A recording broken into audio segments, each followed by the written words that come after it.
Waktu saya tidak panjang, saya sampaikan di ujung, Turki Utsmani.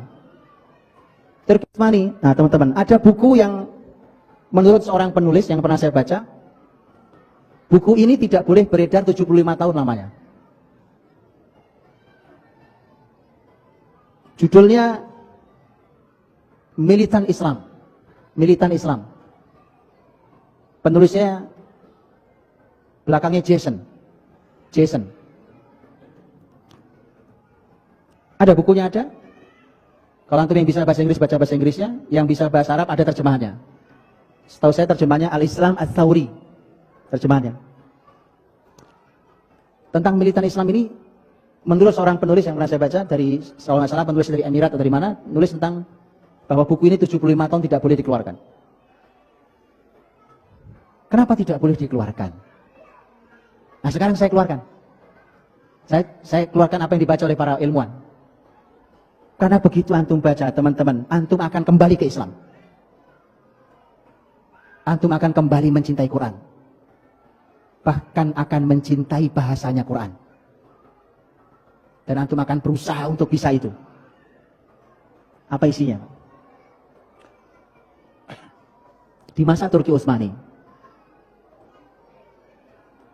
sebelum Eropa keluar menjajah, Inggris dan Prancis melakukan penelitian.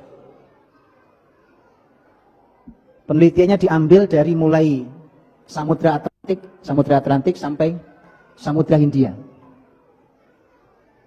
Mungkin nggak nyampe Indonesia, Bang. Untuk mereka tahu sebenarnya apa kunci kekuatan muslimin itu. Kenapa orangnya hebat-hebat, cerdas-cerdas, kuat-kuat, kokoh-kokoh. Itu dia ingin tahu.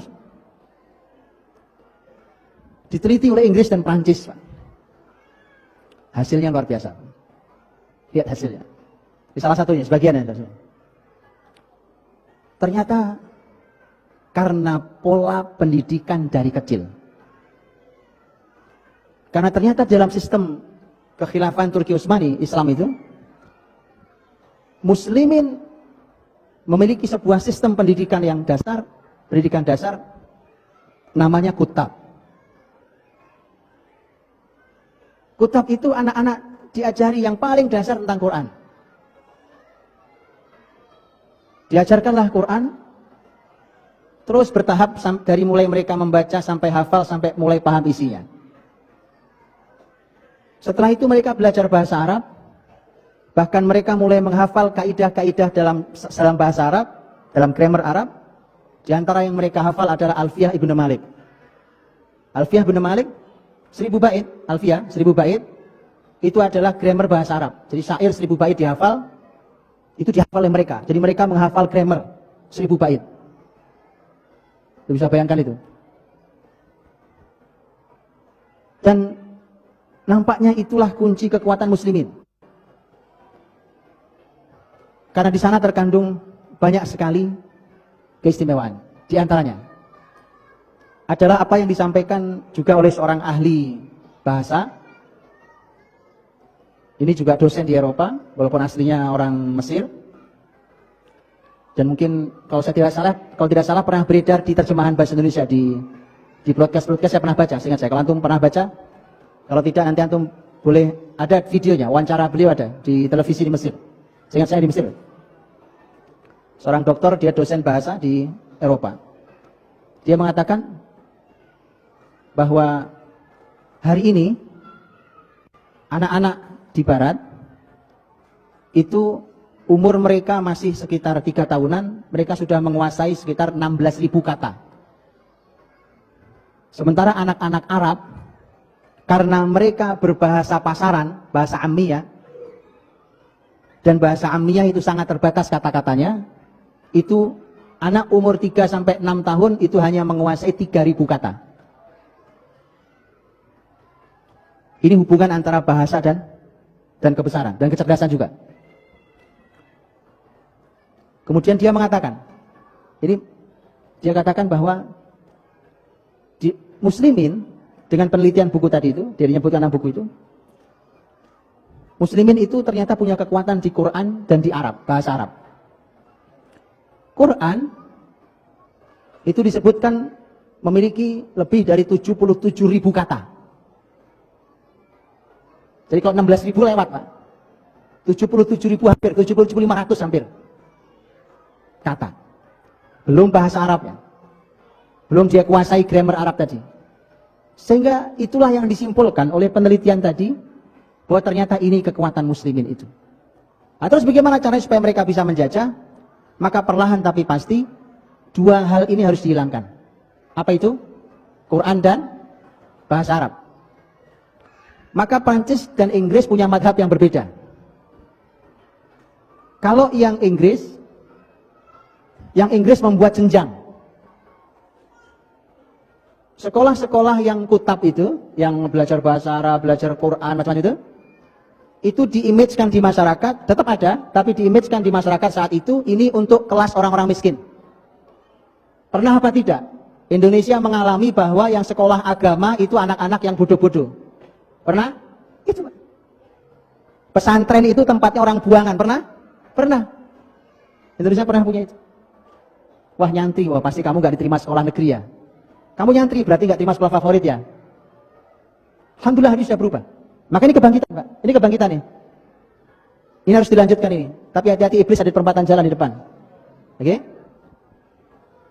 Kemudian dibuatlah kelas tengah, ini versi Inggris. Dibuatlah kelas tengahnya.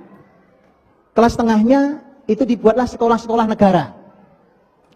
Sekolah-sekolah negara dibuat dan itu untuk ekonomi menengah. Ya kan? Makanya kalau sampai hari ini, mohon maaf ini belum hilang sampai sekarang. Sekolah menentukan tingkat perekonomian. Betul ya?